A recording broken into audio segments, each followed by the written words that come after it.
Okay, I'm going to go into the system here and show you how to make changes to your inspections.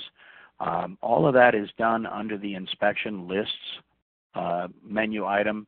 We've got inspection management, latest findings, import inspection lists. Right now you guys have all of the inspections when you first sign up that we've got, but if we needed to add some, we could. And editing priorities. Let's take a look at the inspection management page first. This is where you have a list of all of your categories and tasks. As you can see, mine has a whole bunch of them because I've been doing it for years and I keep changing my mind, but bottom line is it's the same no matter how many you have. These are the different categories that we use. Miscellaneous is my top one. If I wanted to reorder it, I simply drag and drop and it's now the third item in there. I want to put this back up at the top. To see the tasks that are in this, I simply click on miscellaneous. It opens up and it shows me all of the tasks. This is a master list of all of the tasks. These may not be included in the individual inspections, or they may. Depends on the inspection type, which we will edit over here. Each one of these tasks, you can get some information about it.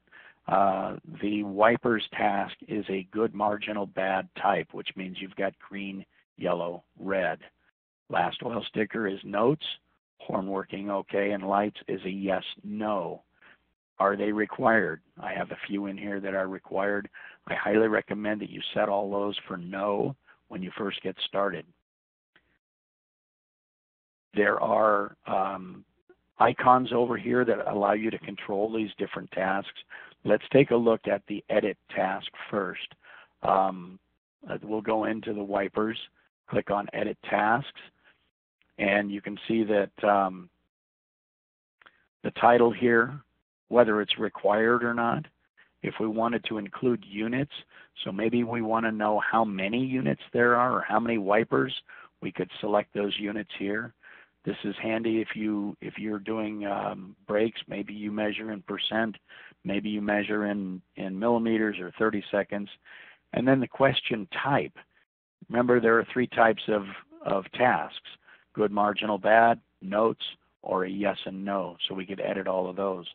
The lock button is where we decide whether or not a technician can add findings and recommendations or not. And you can see here that on my wipers, it is locked down. So I have all of the findings and recommendations I can think of in here. I've locked it down so my technicians can't mess this up with a bunch of crap that I don't want. I've also got pricing set in here for defaults. That helps out in my reporting.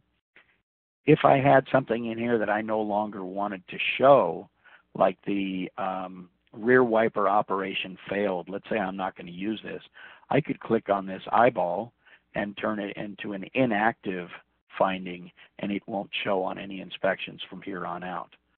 I won't be able to delete it because it has been used, but if you had unused items in here, you could delete them. The same thing with the tasks. These are all reorderable. You just drag and drop to get them where you want. You go through all of these. You can see I've got a whole bunch of different sections in here. Looks like Keith has finished an inspection. So this is your master list of categories and tasks. Under Edit Inspection Types, this is where you have the list of all of your different inspection types or templates. And let's take a look at the multi-point inspection here. This one, this is my default that I use all the time. Under the heading is default. I have it marked off as active. That means that's what my system is going to default to. I can hit the preview button and it'll show me an overview of what's in that inspection. And if you wanted to, you could print this out and kind of run through it. I usually just look at them as I'm making changes. To make changes to that inspection, if I wanted to add something to it, I click on the edit button over here, and that's going to bring up below here, it'll bring up a list of, again, all of my categories and tasks.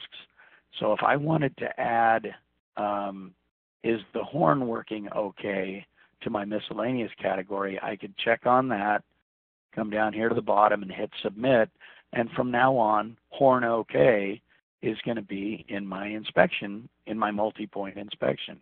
You can see that there's quite a few in here that I don't use. Road test operation is not in here, but most of these might be in my diagnostic inspection. So you don't use them all for every inspection, but this is where you decide which ones you turn on and off for each inspection.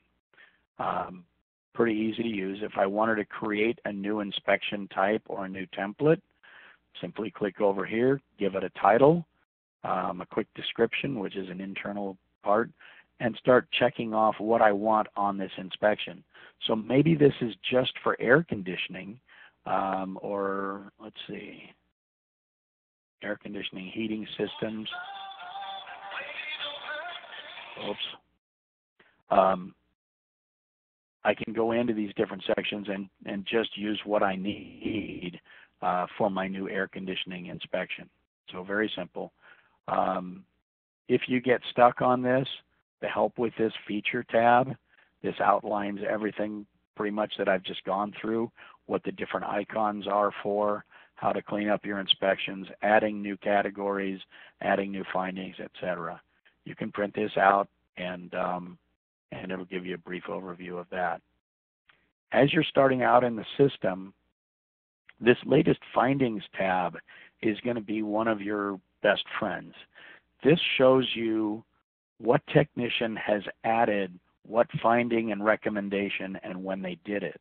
The newest ones are up here on the top, and if you're just starting out on the system or you really want to see who's messing your system up, you can go into latest findings, and I can see that Jeremy added mechanical brake booster vacuum leaking oil in the undercar category under oil leaks. Turn off these pop-ups here. And his recommendation is here. He didn't assign a price to it. He added this on the 22nd. If I don't like it, I can make it inactive and it won't show again. So if he really butchered it. Or if I wanted to make a change to it, I could hit the edit button and I can come in here and change it. I can add a price to it. So I've got full control over the stuff that's been added recently. And that's going to be where you find your technicians that are misspelling things, stuff like that. So it's under inspection lists, latest findings. The other one here that I'm going to show you is edit priorities. When your system comes to you, you've got, I think it's five or six priorities. And you can reorder these by using the up and down arrows, but pretty much the way it's set up is the way everybody's left this. Your top priority being safety, that's going to put the safety items up at the top. The next item is going to be maintenance. Very easy to edit. Again, you've got an edit button in here, and you can come in and make your edit and save it. I've got shops that just have description as 1 through 10. I've got shops that put a paragraph in here. Totally up to you how you want to do it. So keep in mind you can have as many different inspection templates as you want. You can have as many different categories or tasks in any order that you want. You can assign your own priorities. You can make this as complex as you want, or you can keep it as simple as you want. So that's it for the inspection list, how to do that, and the latest findings. I'll go ahead and stop recording.